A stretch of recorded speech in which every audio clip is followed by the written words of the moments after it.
Hey guys, I'm back with an update. So, as some of you guys know, I had a huge temperature spike in my tank and I lost a couple of corals and such. So I thought I'd update you guys on how the tanks are doing and what I've lost. Now unfortunately, I've actually lost my male seahorse, which I've had for a very long time now. I'm actually pretty new to the hobby. I'm about just over a year in and this is my first tank. Well, he just got stressed and couldn't handle it.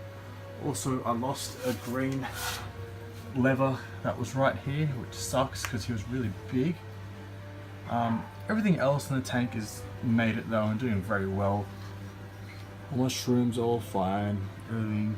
The most interesting part is there's a bit of the green lever right there. Now it's been a week since it's basically disintegrated, and that piece actually looks alright. So maybe it'll come back. Who knows? Fingers crossed. Everything else in the tank is doing really well. I ended up chucking the Seacam Pond Matrix in the back of it, a Chemipure, the other Seacam product that supposedly reduces ammonia and nitrate.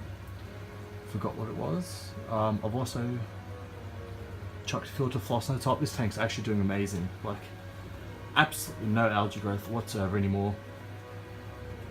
Without a skimmer, loving this tank. Still feeds about a full cube of frozen mysis every single day to this, and this is only a 12-gallon tank or 42 litre.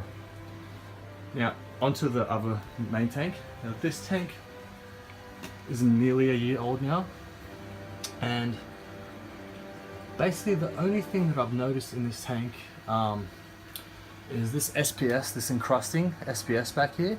It's supposed to be green with red tips. It's gone white, but actually a lot of it's come back, which I'm very impressed in. So it might make it. So maybe I didn't lose a single thing in this tank, to be honest. I was very stressed. All my corals were extremely stressed before. Oh, another thing. I just went on holiday for the first time since I had my tanks for 4 full days, and I've been running kalk. I have to say, I had a huge growth spurt before I left, and I'm running currently 4 teaspoons of kalk to 20 litres of water, which is about 5 gallons of water, which is just 1 teaspoon under the full recommended dose. It's actually not enough for this tank, even though I thought it would be. I'm going to go for the full strength solution. Now it's been extremely hot here, so evaporation's through the roof. I'm going for 5 gallons in less than a week, and this is a 30-gallon tank, or 32, 120 litres. But it's going amazingly. The kalk has steadied the growth. Now my DKH is at 6.7 from 9 in 4 days, and also my calcium is at 410 or 420 from 450 is where it normally stays. Now I did dose magnesium and do a water change before I left, so my magnesium is currently at 1360 still, which is pretty good. Plenty of growth in this tank actually, even over 4 days. All my corals, kalk is, I'm very impressed at the results. Now I do have to do a large amount of dosing today to bring my parameters back up to speed, but everything's doing really well. And this candy cane coral actually looks a lot better than what it did, so I'm very surprised. It is an extremely high flow area there, but it seems to fluff up and grow. Once again, extremely impressed with kalk. I'm definitely going to continue to run it until I move or it clogs up my pumps, whichever comes first.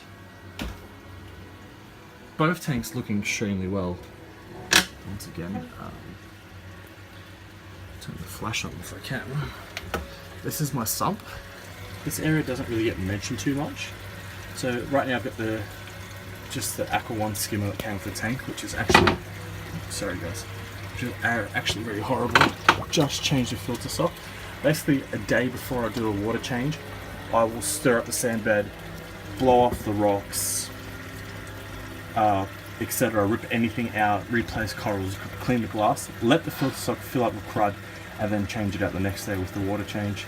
My macro is doing very well. I've just harvested a full bag of this stuff probably about a week ago, and it's now all completely grown back.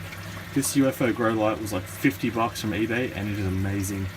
I've had to top up my biopelts for the first time in, I'd say, 6 months, Now, I run actually 3 times the recommended amount of bipellets to the system, and this gets directly returned into the skimmer.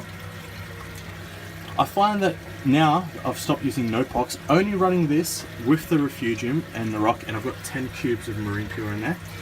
My nitrate always stays at 5 ppm. Now, I'm extremely heavy feeder. I know you shouldn't be in this hobby, but I have absolutely 0 algae in this tank. Also, I've got the Aqua One aquafill back there, which is connected into here, and that's where the calc is. And it's basically a seat. I don't have much room in this room, so that's the way I had it. Sorry for the shaky camera, guys. A quick update on the manifold as well. I still haven't decided to run anything on that one, but I'm running carbon and bipellets off that. It comes, oh sorry, impossible to get this, Aquamatic 3000 DC pump. I'm only running on about 1/3 of the power. Goes into a tube, into the manifold, 1, 2, 3 valves and a 4th, just in case I want to play around with the flow. But it is a DC pump, so I don't ever have to mess with it, which is really good. So basically that's my update, guys. So to recap, I've lost 1 lever, 1 seahorse, and possibly 1 SPS. Huge temperature fluctuation. I'm extremely happy with how little I did lose. Like I said, I took drastic measures, put ice in the tank, and once again I remind you guys, please have someone there to be able to check on your tanks. If you can't afford an Apex or something, like, because I can't, unfortunately. If you need to have warning signals, because you don't want to obviously lose your whole reef tank. Clowns do some weird shit.